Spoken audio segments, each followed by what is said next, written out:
Has the Valve time finally stopped ticking?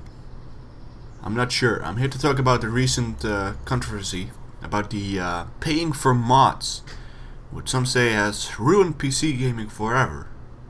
And I tend to half agree. But first I should disclaim that I'm not putting ads on this video because this seems to be like hitting a nerve, which is really hot on the internet, and I don't want to cash in on that.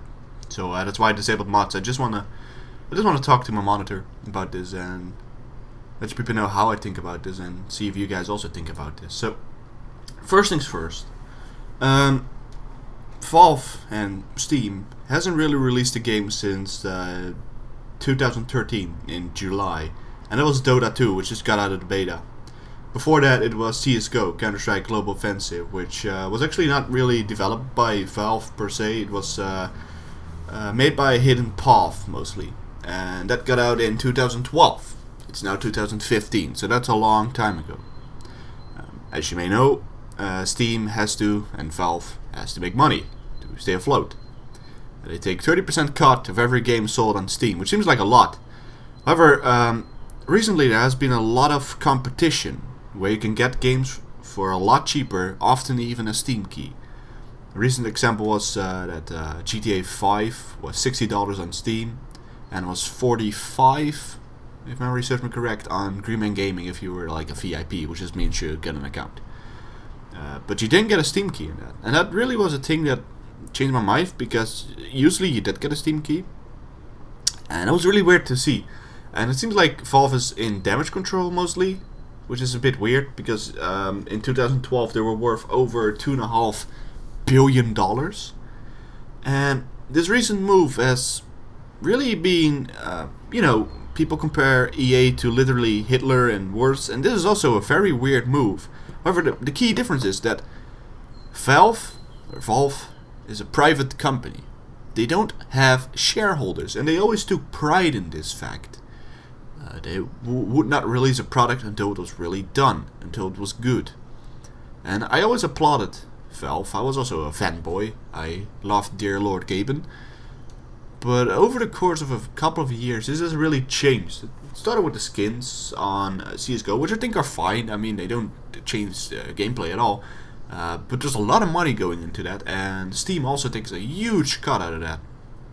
But alright, they have to make money somehow, and if they're not selling games, that's one of the only things they can do. However, selling mods for real money, a thing that has been free for over, 30 years? I mean, we've been modding games before my birth, probably, dating back all the way to the 80s. And that's really weird to me. I applaud that they want to try to pay the creators, but this is not paying the creators, alright? This is directly going to the pocket of Valve, and I will get to Bethesda later.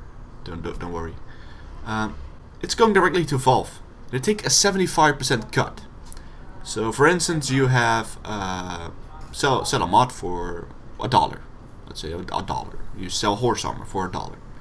You get 25 cents out of every purchase. So that will mean that you have to sell 400 horse armors to cash out your Steam wallet, because your Steam wallet needs to get to $100 before you can cash out if you make a content creator account on Steam. So first off, that's a lot. You have to sell 400 mods that are still hundreds more available for free on the Nexus mod, and also on Steam, of course. So that's really changing stuff around, isn't it? It's really weird, but alright. Enough about Valve for me, because I think the main culprit is Bethesda software. They were one of the first to actually post on our news blog that Skyrim Workshop now supports paid mod. And they say typical PR speech, because Bethesda is not a privately owned company. It has a lot of shareholders which want to see money, and they haven't really released games lately that I know of, except they released Wolfenstein: The Old Blood is coming, and Doom 4 someday. It hasn't even got a release day, and a game called Battlecry is to be determined as well. They did launch The Elder Scrolls Online, which flopped, to be honest. You don't see anybody playing it really. They did release Wolfenstein: A New Order in May 12, 2014. As a publisher, of course. They are a publisher. And also a game developer, but that's a different story. So yeah, they delivered Wolfenstein: New Order, which is fine, I guess, but it didn't sell that much either. It sold enough, but that was almost over a year ago. So they have to make money somehow. And one of the most popular games still is on Steam is Skyrim. And it's so popular because people keep modding it, keep adding content. And they see this massive pool of revenue available if they just charge $1 for everything. And I'm confident, I'm very confident that Bethesda takes 50% cut. Steam takes the other 25% cut, or Valve I should say. And the content creator gets the rest of 25%. Which is very dangerous. Because other publishers are gonna see this. And they're gonna say, hey, that's our IP they are modifying. We own that IP. That's our copyright. Here, have a DMCA takedown on every mod that's not going to the store of Steam. They want in on that cut. Now, there's not a whole lot of games that still allow modding. But there might be actually a good thing that more games are gonna enable modding on PC. Just so they can cash in on the Steam workshop. Which is a thing I really don't want to see. I want to see more modding on PC, don't get me wrong. But I don't want to see modding like this. I don't want to get more copyright trolls that really only in it for money and not the content creator of the modding where it originally got from. Will be funny if within a year we'll see the GTA 5 workshop only with paid mods. I will not be surprised at all. So, same goes for Valve. They haven't released the games in 2013. What they are releasing is the HTC Vive, the virtual reality headset. Now the name kinda gives it away, but that's not developed by... It's developed by Valve, don't get me wrong. It's not made by Valve, it's made by HTC. So they keep outsourcing everything. They're not releasing any games, they have to make money. And using Steam, one of the biggest platforms in PC gaming, is the only thing they can make money off right now. It's the only thing they have, except for a couple of game sales, and of course their own game sales I'm talking about, because they make money on every game sold in the history of everything. 30% cut. Which is a lot. And that's why you see a lot of competition, where they take a lot less. For instance, Green Man Gaming. I'm a fan of Green Man Gaming because they give 25% off, sometimes 30% off before the game even bloody releases. So, I'm not sure what to think. I'm not taking a hostile stance towards Steam, or Valve, or Bethesda. But I'm really thinking like, Valve, you used to be a magic company. You used to be guardian of PC gaming. You used to be pumping out quality PC titles that everybody bought on PC. Everybody I know, everybody I speak to that plays on PC has at least played Left 4 Dead, has at least played Counter-Strike, has at least played Portal, and of course Half-Life. Don't forget Half-Life. So that's really great to see. But those games are old. Source 1 is pretty old. They're coming out with Source 2, and hopefully some games. But first they're focusing on an outsourced product called the HTC Vive. And of course the Steam machines, not made by Valve. Not made by Valve. Only their controller is. But, you know. Alright, sure, that's $50. But you can't make a living off selling controllers, I think. Excuse me, controllershop.com, my sponsor for today. No. But, you know, it's getting a bit weird, the landscape. I mean, EA is becoming better by the day, in my honest opinion. I really like Origin a lot more because look at Steam. Steam is becoming a mess with green light titles going all over the floor with vote manipulation. Like, hey, if you vote yes, you get a free game. With the blatant lack of quality control, with the blatant lack of consumer support. There's just nothing there. Meanwhile, Origin, while lacking a lot of games, gives away games for free. Even though it's older games, but, you know, they have the Origin Humble Bundle twice now. They have one of the best customer supports I've ever seen. You can even get a refund within 24 hours. Sure, they sell a lot of DLC. Sure, you have to pay $100 for Battlefield if you want the complete edition, so to speak. But then again, we paid $60 for a game, what, 20 years ago? There's a little thing called inflation. And I'm not saying it's good to charge $100 for a game. But I mean, if you pay 60, you just get the game up front, and then later down the line you can always drop 40 on it.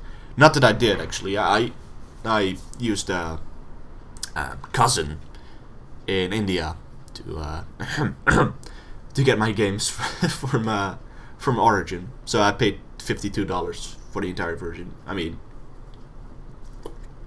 that's I'm guilty on that fact. So yeah, I'm just talking to a microphone right now, and it's not gonna change anything. I mean, maybe Valve wants to change anything, but then Bethesda comes in like, nope, we DMCA claim every single mod ever made for Skyrim unless you pay for it. And I really do see that happen, because Bethesda is a shareholder company. They might look like they love mods, but they love money a lot more, and they have to listen to the shareholders. Now, Valve doesn't have to. So we can change stuff by public appeal. You can write an email to Gaben. You can write an email to their support. Good luck having that answered. You can change stuff there, because we are the shareholders of Valve. We are the consumers. We can vote with our wallets. We can refuse to buy games from Steam. We can go to other key sellers, and I highly recommend Greenman Gaming and GOG.com. We can really make a difference there if we just stop giving Valve money. Now the same goes for Bethesda, of course, but Bethesda is not releasing any games, so yeah. So if we all massively stop using Steam, well, not stop using Steam. We use Steam, but we don't pay for the resources. They're gonna have to change, because, you know, servers are not for free. Even though if you look at the servers that Steam uses, it's kind of crappy, but you know. So we can make a difference, and I'm calling for appeal. I saw Reddit /r/games/r/gaming /r PC gaming, PC Master Race, of course, /r Steam, very important too. Those are really resistant to this. The general opinion seems to be, yeah, we want to give money to mod creators, but we don't want to give 25% of $1 to them. I just want to donate $1 if I really want to give them money. And I don't want to pay upfront before I try a mod. I mean, most of the mods don't even work after an update. You can get a refund, don't get me wrong, but you have to pay first. You have to put $10 in your Steam account. Steam wallet. Because that's the limit, I believe, or $5. Then you have to pay the mod. If you don't like it, yeah, you get your $1 back. But you can't withdraw your money from your Steam wallet. So that's also a scummy move, I think. So yeah, they launched this way too fast without even trying to have some sort of beta or some kind of announcement. They just launched it instantly, and it immediately started getting abused. So, come on, Valve.